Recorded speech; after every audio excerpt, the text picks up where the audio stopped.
ইসলামের এমন একটি হাদিস যেটাকে আলেমরা বলেছেন ইসলামের মূল ভিত্তিগুলোর একটি।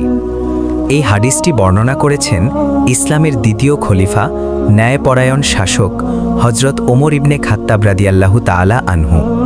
তিনি বলেছেন, আমি রাসূলুল্লাহ সাল্লাল্লাহু আলাইহি ওয়াসাল্লামকে বলতে শুনেছি, নিশ্চয়ই সমস্ত আমল নিয়তের উপর নির্ভরশীল, আর প্রত্যেক মানুষ তার নিয়ত অনুযায়ী প্রতিফল পাবে।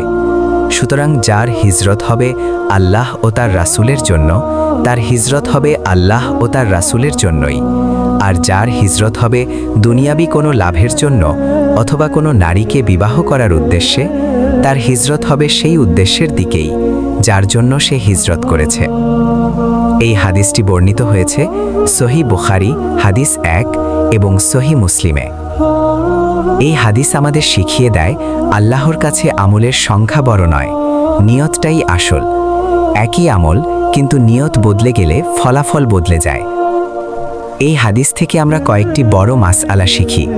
প্রথম মাসআলা, নিয়ত ছাড়া কোনো ইবাদত কবুল হয় না।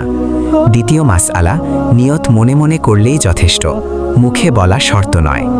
তৃতীয় মাসআলা, দুনিয়ার হালাল কাজও ইবাদত হয় যদি নিয়ত হয় আল্লাহর সন্তুষ্টি। চতুর্থ মাসআলা, লোক দেখানোর আমল আল্লাহ কবুল করেন না।